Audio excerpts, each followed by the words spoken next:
Welcome to the IT passionates students. As you guys know that हमारा last class का topic operators था and हम कुछ classes से ऑपरेटर्स को डिस्कस कर रहे हैं। एंड लास्ट क्लास में हमने जो हमारे अरिथमेटिक ऑपरेटर्स होते हैं उनको डिस्कस किया। अब अरिथमेटिक ऑपरेटर्स के अंदर हमने डिफरेंट एग्जांपल्स देखी जिनको लास्ट क्लास में हमने डिस्कस किया।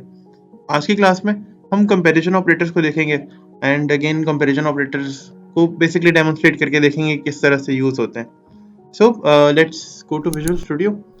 राइट, अब क्या करते हैं कि हम कुछ वेरिएबल्स यहाँ पे डिक्लेयर कर देते हैं। फॉर एग्जांपल मैं यहाँ पर एक अलग वेरिएबल जिस लास्ट क्लास में हमने डिक्लेयर किए थे, फॉर एग्जांपल वैल्यू मैंने ली है 23 and integer B equals to मैंने रखी है वैल्यू है 12।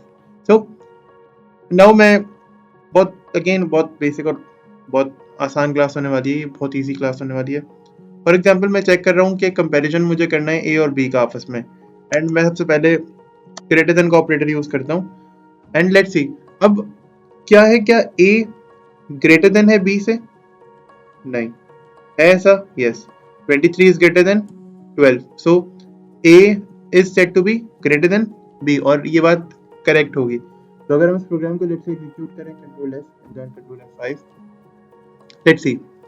सो हमें नजर आएगा कि हमें जो आंसर मिल रहा है वो बेसिकली ट्रू होगा। नाउ अगर देखा जाए और अगर अभी हम बात करें कि भाई चलें ठीक है हमें आंसर अभी ट्रू मिल रहा है, फॉर एग्जांपल मैं इस कंपैरिजन को थोड़ा सा पलट देता हूँ। मैं कहता हूँ कि यहाँ पर ये ऑपरेटर जो है वो लेस देन का हो जाएगा। So what will happen, let's see. होगा क्या कि हमारा कंपैरिजन फॉल्स हो जाएगा। हमारा कंपैरिजन फॉल्स कैसे होगा? बिकॉज यहाँ पर ए लेस देन नहीं है बी से, ए ग्रेटर देन ही है। अगर ए लेस देन होता तो फिर हमारा कंपैरिजन अभी हमें बेसिकली ट्रू यहाँ पर दिखा रहा होता। ठीक है, अब नाउ लेट्स से हम कहते हैं ए इज ग्रेटर देन और इक्वल्स टू बी। तो अभी ए ग्रेटर देन तो है लेकिन इक्वल्स टू नहीं है, लेकिन हमारा एक कंपैरिजन ट्रू आ रहा है ग्रेटर देन का, तो हमें रिजल्ट में फॉल्स नहीं मिलेगा। इसमें क्या होता है कि आपका ना कोई एक जो कंपैरिजन ऑपरेटर है, यानी अगर आप दो कंपैरिजन ऑपरेटर यूज कर रहे हो ना यहाँ पर, जिसमें से एक है greater than and the other one is equal, so हमें किसी ना किसी एक को सेटिस्फाई करना है। अगर कोई एक को सेटिस्फाई हो रहा है तो प्रॉब्लम सॉल्व, हमें कोई इशू फेस नहीं करना पड़ेगा। और अगर हम दोनों को ही सेटिस्फाई नहीं करें, फॉर एग्जांपल लेस देन वाले केस के अंदर होगा क्या, 23 छोटा नहीं है 12 से और 23 12 के बराबर या इक्वल भी नहीं है। तो इस केस में क्या होगा कि ये कंपैरिजन टोटली फॉल्स हो जाएगा, यानी कंपैरिजन में दोनों तरफ से ही, दोनों में किसी एक में भी जो है ना मैं करेक्ट नहीं कर पा रहा हूँ, यानी ना तो लेस देन है ए ना ही ए इक्वल्स टू है। ठीक है, लेट्स से तो हमने एग्जांपल दिए। जब हमने थ्योरेटिकल एस्पेक्ट से टॉपिक को कवर किया था तो हमने उसमें भी देखी थी, आप वो वीडियो भी चेक कर सकते हैं। मैं कोशिश करूंगा कि ये तो लिंक डिस्क्रिप्शन में अवेलेबल कर दूं या फिर हम इसको फर्दर आई कार्ड जो वीडियो होती है उसके अंदर ऐड कर दूं। अब लेट्स से मैं यहाँ पर मल्टीपल ऑपरेटर यूज करता हूँ, मैं यहाँ पर नॉट इक्वल यूज करता हूँ। नॉट इक्वल मैंने यहाँ पे यूज किया। अब इट सेज कि जी a is not equal to b, ऐसा है, वाकई ऐसा है। ठीक है, कंट्रोल S और कंट्रोल F5, तो वाकई में a जो है वो b के बराबर नहीं है। दैट्स व्हाई हमें क्या रिटर्न हुआ है, हमें यहाँ पर ट्रू रिटर्न हुआ है। सो इसका मतलब है कि ये ऑपरेटर बिल्कुल सही रिजल्ट प्रोवाइड कर रहा है। ठीक है, अगेन ग्रेटर देन को देखा हमने। अब एक और आता है और ये इक्वल इक्वल टू। ये यूजुअली कंपैरिजन ऑपरेटर यूज होता है कंडीशंस के अंदर।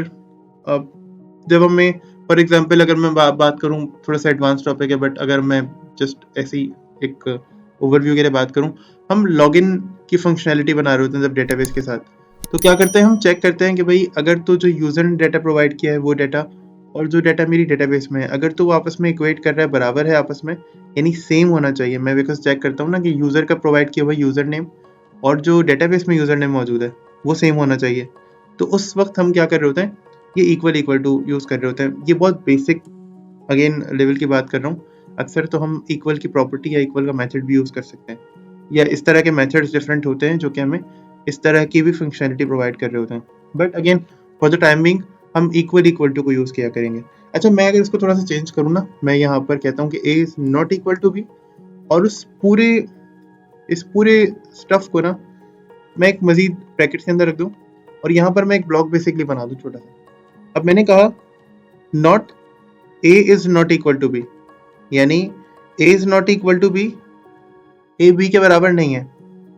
फिर मैंने इस पूरी बात के आगे एक और बात कह दी कि हाँ ऐसी बात नहीं है, यानी मैंने कहा कि आज जो है वो for example sun rise from the east, और फिर मैंने कहा कि हाँ ऐसा ऐसा है, तो हाँ वाकई में ऐसा है, मतलब इसमें गलत क्या है, ठीक है।